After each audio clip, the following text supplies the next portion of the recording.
नमस्ते and welcome back to Max Nepali scoop. Max Nepali स्कुपमा हामीले हाउ टु सेसन लिएर आएको छौँ। हाउ टु सेसनमा आज हामी नेपालको ड्राइभिङ लाइसेन्सको फर्म कसरी भर्ने आफ्नो मोबाइलबाट सिक्नेछौँ। ड्राइभिङ लाइसेन्सको फर्म भर्नु सुरु गर्नु अगाडि तपाईँले चाहिँ आफ्नो नागरिकताको अगाडि र पछाडिको फोटो रेडी गर्नुपर्नेछ र फोटोको साइज चाहिँ 1 MB भन्दा कम हुनुपर्नेछ। यदि बढी भयो भने अपलोड हुने छैन। र अब कसरी मोबाइलबाट चाहिँ ड्राइभिङ लाइसेन्सको फर्म भर्ने त सुरु गरौँ। कुनै पनि वेब ब्राउजर खोल्न सक्नुहुन्छ। जस्तै अहिले म यहाँ क्रोम खोल्दैछु र यहाँ गएर सिधै तपाईँले सर्च गर्न सक्नुहुन्छ नेपाल ड्राइभिङ लाइसेन्स भनेर। र यहाँ पहिलो लिङ्क आउँछ www.dotm.gov.np। यो वेबसाइट मैले तपाईँहरूलाई यो भिडियोको डिस्क्रिप्सनमा पनि राखिदिएको छु, त्यहाँबाट पनि खोल्न सक्नुहुन्छ। र अब यो पहिलो लिङ्कमा गइसकेपछि चाहिँ यस्तो आउनेछ र तपाईँ यो फोटोभन्दा अलिकति तल गएपछि यहाँ अनलाइन सवारी चालक अनुमति पत्र प्रणाली भनेर लेखिएको छ, यहाँ क्लिक गर्नुपर्नेछ। र यसपछि यहाँ अब चाहिँ एप्लिकेन्ट लगइन भन्ने ठाउँ आउँछ। यो पहिलो पटक भएको कारणले गर्दाखेरि हामीसँग युजर नेम र पासवर्ड छैन। अब हामी साइन अप गर्छौँ, नयाँ युजर नेम र नयाँ पासवर्ड बनाउँछौँ। आउनु सुरु गरौँ। हजुर, सुरुमा हाम्रो नागरिकताको अनुसार नाम राख्छौँ, फर्स्ट नेम, र यदि तपाईँसँग मिडल नेम छ भने मिडल नेम पनि राख्नुहोस् र लास्ट नेम राख्छौँ, थर्ड। र अब डेट अफ बर्थ पनि हाम्रो नागरिकता अनुसार राखौँ। त्यसपछि अब मोबाइल नम्बर राख्नु होला। यो मोबाइल नम्बर पनि तपाईँसँगै हुनुपर्नेछ, किनभने कन्फर्मेसनको लागि ओटिपी वान टाइम पासवर्ड आउनेछ। अब तपाईँले पासवर्ड हाल्नुपर्नेछ र यहाँ लेखेको छ रिक्वायर्स मिनिमम 8 क्यारेक्टर, 8वटा क्यारेक्टर हुनुपर्छ। अप्पर केस क्यापिटल लेटर पनि हुनुपर्छ, लोवर केस स्मल लेटर पनि हुनुपर्छ। नम्बर एन्ड सिम्बल, नम्बर 1 2 3 4 पनि एउटा कुनै हुनुपर्छ र सिम्बल @ ह्याज एस्ट्रिक जस्तो कुनै एउटा सिम्बल पनि हुनुपर्छ। यो रिक्वायरमेन्ट अनुसार आफ्नो पासवर्ड बनाउनु होला। माथिको पासवर्डलाई कन्फर्मेसनको लागि तल पनि राख्नु होला। अब एउटा क्वेसन छान्नु होला, तपाईँलाई जुन मनपर्छ त्यही क्वेसन छान्नुहोस् र त्यसको एन्सर कहिले पनि नबिर्सिने गरी एन्सर पनि लेख्नु होला। मैले चाहिँ यहाँ वेयर डिड यु बोर्न, तपाईँ कहाँ जन्मिनु भएको थियो भन्ने प्रश्न छाने र यसको एन्सर चाहिँ हाम्रो नागरिकतामा हुने भएको कारणले गर्दाखेरि नागरिकतामा भएको जिल्लालाई राखे, जुन चाहिँ पछि सम्झिन पनि सजिलो हुन्छ। सबै कुराहरू भरिसकेपछि आफूले नबिर्सिने गरी सम्झिएर अब साइन अप गर्नु होला। त्यसपछि अब तपाईँको मोबाइल फोनमा SMS आउनेछ ओटिपी सहित। अब हामी यहाँ आफ्नो मोबाइलमा आएको SMSलाई हेरेर ओटिपी हाल्छौँ। मोबाइलमा आएको ओटिपीलाई यहाँ राखेर कन्फर्म गर्छौँ। र अब यहाँ भन्छ welcome to online driving licence system, your user name is यति यति, keep it safe for further login. User name हो तपाईँको, यसलाई चाहिँ सुरक्षित राख्नुपर्नेछ। अब यसलाई तपाईँले यहाँ क्लिक गरेर हटाए पनि हुन्छ। र अब हामीले यो लस्करै डिटेल्सहरू भर्दै जानुपर्ने हुन्छ हामीसँग भएअनुसार। र सुरुमा हामी पर्सनल डिटेल्स व्यक्तिगत विवरण भर्छौँ। साइन अप गर्दा आइडी बनाउँदाखेरि नै नाम हालिसकेको थियौँ। अब यहाँ हामी नेपालीमा राख्छौँ। हजुर, तपाईँको मोबाइलमा यसरी नेपाली किबोर्ड छ भने नेपाली किबोर्डलाई युज गरेर डाइरेक्ट राख्न सक्नुहुन्छ। र तपाईँको जेन्डर मेल हो कि फिमेल राख्नु होला। ब्लड ग्रुप राख्नु होला। नियर बाई अफिस भनेको छ, तपाईँको नजिक पर्ने अफिस यहाँ राख्नु होला। म चाहिँ यहाँ ललितपुरको अफिस छान्नेछु। गार्डियन्स इन्फर्मेसन अथवा अभिभावकको विवरण भनेको छ, यहाँ तपाईँले आफ्नो अभिभावकको नाम राख्न सक्नुहुन्छ र रिलेसनसिप पनि छान्न सक्नुहुन्छ। र अब अदर इन्फर्मेसन भनेको छ अन्य विवरण, एजुकेसन शिक्षा कतिसम्म पढ्नु भएको छ त्यो राख्नु होला। र अकुपेसन तपाईँको अकुपेसन के हो त्यो पनि राख्नु होला। त्यसपछि कम्प्युटर नलेज, तपाईँमा कम्प्युटर नलेज कतिको छ त्यो पनि राख्नु होला। देश हामी सबैजनाको नेपाल भयो।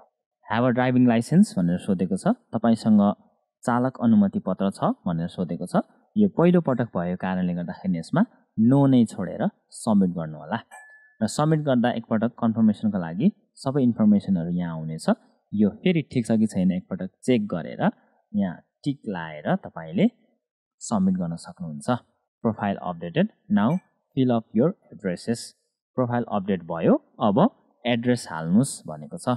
अब तपाईँको स्थायी ठेगाना राख्न सक्नुहुन्छ। स्थायी ठेगाना पनि तपाईले आफ्नो नागरिकता अनुसार हाल्नु होला।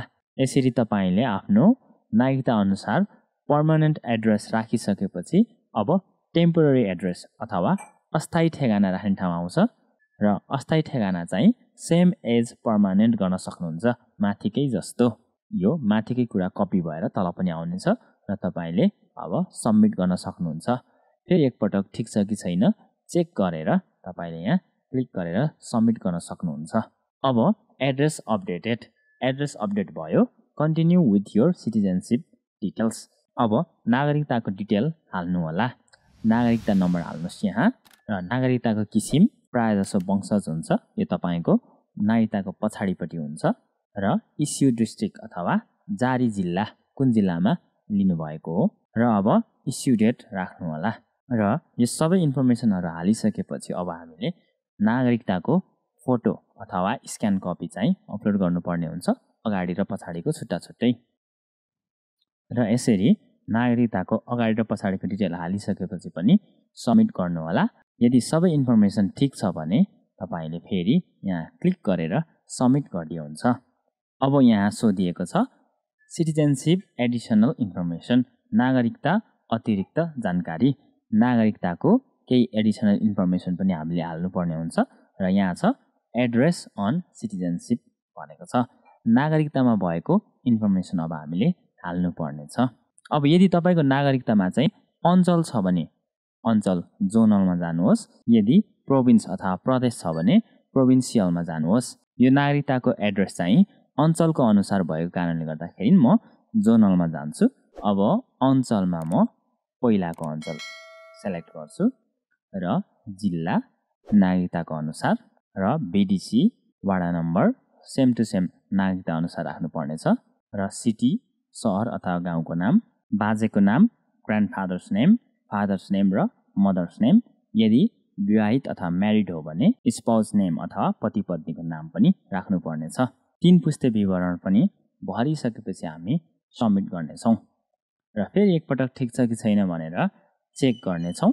त्यसपछि हामी यहाँ ठिक छ भने क्लिक गरेर सबमिट गर्नेछौँ। अब हामीले भर्नुपर्ने सबै डिटेलहरू सकिसकेको छ। पासवर्ड छ र पासवर्डको डिटेल पनि हाल्न चाहनुहुन्छ भने यहाँ राख्न सक्नुहुन्छ, यदि छैन भने चाहिँदैन।